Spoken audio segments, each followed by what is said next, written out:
Yeah, before he beat the horse, and he made the horse go fast, and he made the horse turn here. He wasn't a bad master. But just as the horse was changed dramatically, so we will be changed dramatically. This was Lewis's way of trying to convey that truth, that we will once again have dominion that God has asked us to have. I believe that all the animals in the garden were vegetarian. That may not be so. We'll find out one day. But I believe that they were all vegetarian, and I think that they're going to go back to that. Making carnivores vegetarians is going to require a complete change in their nature. And I think, though, the fundamental truth there is that we are going to have a complete change in our nature. It is more of a fundamental change to change a human being into a non-sinner than it is to change a lion from being a carnivore. That is really the truth that God wants to hammer home here today. Making that lion stop eating that lamb is nothing compared to making a sinner into a righteous man. Jesus is going to profoundly recreate the world. He is going to bring peace to us from the curse. The curse is that old enemy, that old consequence that we had. Eliminating the human taste for sin is going to be a greater miracle than eliminating the lion's taste for meat. We need to understand that. We have a taste for sin. Whether it's getting up in the morning and putting on your socks and you think, oh, I wonder if my cute secretary will like these socks. We have those kinds of sins, and we are permeated with sin throughout our life. We're not as bad as we could be, but everything is tainted by sin. But one day we will be changed so that we will no longer have that temptation to sin.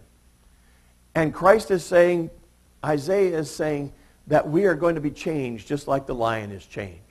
Verse 8 says that the infant will play near the hole of the cobra, and the young child will put his hand into the viper's nest. The youngest child will be able to be safe from the venom of snakes. I hate snakes. They just make... But the youngest child will also be safe from the poison of that great serpent, that old serpent, Satan. That is the change that I'm looking forward to. I really don't miss having to play with snakes. I really don't think I want to do that. Maybe, I don't know. But boy, I really long for the day when I will no longer have a temptation to sin. When I will be safe from all of the temptations, whether they come from inside of me or whether they come from Satan. One of these days, when Jesus Christ comes back in all of his fullness, we will be safe from Satan, our old adversary. In Genesis 3, it talks about Adam and Eve's sin. And God tells them the consequences of their sin. It's called the curse. It's called the curse. And we don't get rid of it until Revelation chapter 20. But Satan, God promises us, will no longer be able to tempt the little child. No longer be able to have dominion, power over us. God is going to change that. The enmity between humans and Satan will be over forever, according to Revelation 20. There is no more curse. Have you ever tried to figure out the theme of the Bible? Talk about a rabbit trail. You ever tried to figure out the theme of the Bible? Lots of people have.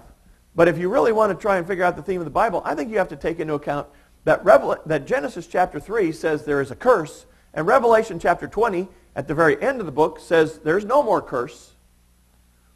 I think the theme of the Bible might be getting rid of that curse so that we can have peace in this world, so that we can have peace with God, so that we can have peace with each other, so that we can have peace this Christmas. The curses against men and women will likewise be ended. When we no longer have that Satan, and Satan has been bound, the curses that have put barriers between each of us will no longer be there. We will be able to talk with each other without having to hide anything. We will be able to love each other the way that we want to love them without any mistake. All the relationships will be healed. All the relationships will be made good. And we will no longer have to worry about the curses that have come between us. Christ will bring peace on this earth. It says in verse 9, they will neither harm nor destroy each other anywhere on my holy mountain. And it says the whole earth will be full of the knowledge of the Lord as the waters cover the sea. We will no longer hurt each other. Now the holy mountain, I think he's talking about wherever God is going to dwell. Whether it's on Mount Zion, which is the hill where the temple stood, or whether it is heaven, or whether it's the New Eden. I don't know that Isaiah is being specific. I know what he's saying. He's saying there is no longer going to be any war, any danger, any difficulties between people. That's all going to be gone away with. In the peaceable city, there's going to be neither harm nor destroy. You know, even when I have good intentions, you know, and I go out and buy Beth a gift that I think she's really going to like, you know, ooh, sometimes that comes back to bite me. You know? Even when I buy her a gift that I know she wants, I sometimes do it with the wrong intentions and the wrong motives and the wrong whatever. And it comes back to bite me. But, you know, in that peaceable city, everything will be good. All the relationships will be right. All of those relationships will be healed. People from all and over the nations, all the world will come to worship Christ there. We just got done sending, 50-something boxes of shoe boxes to kids all around the world. Actually, the shoe boxes probably all went to one village.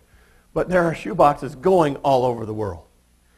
But you know, as many as countries as they sent shoe boxes to, there are going to be more peoples and more nations and more languages and more colors at that scene in Revelation than we sent shoe boxes to around the world. Because everybody is going to know that Jesus Christ is King. Knowing the Lord is how we experience this peaceable kingdom in our lives today. I mentioned earlier in this morning that I believe that Christ's promises, a lot of them are both now and not yet. We have the promise of healing now, but we know that it's not going to come in its fullness until Christ comes again. We have the promise of peace now, but we also know that it's not going to be in its fullness until Christ comes again. We have the promise of God's presence in our lives. Wherever two or three are gathered, there I am. But it's not going to be in its fullness until Christ comes again. We have the promise of a peaceful life in our lives, both now and not yet. We can experience it in part, and then we will know in full. And we can experience this peace by knowing Jesus Christ. You know, there are lots of things that go on at Christmas time, a lot of strife that happens. People get really tense, people get really stressed. But we also know that Christ has promised us peace through his life, through his death. And knowing Christ will bring about that peace in us. Jesus came to forgive sin so that we could be reconciled with God. That is the first step to peace. We need to have steps to peace with God. We need to know that the fundamental problem with this world is not peace with each other. It is peace with God. And when we have peace with God, then it will flow into every other area that we have. We can only know God after we are reconciled with him, because then his Spirit is within us. In the Old Testament, when they talked about the Spirit, they were talking about the presence of God in their lives. We have the Spirit living in our lives. Since Pentecost, the Spirit has indwelt each human being. In fact, C.S. Lewis described it in such a way that he said that since you have God living in your life, he is at home with you, you already have one foot in heaven. Because heaven is where God is. And now God is with us in the Spirit. And when we are reconciled to Jesus Christ and reconciled to God, we have the Spirit living in our hearts. Christ made that reconciliation possible not through his birth, but through his death on the cross.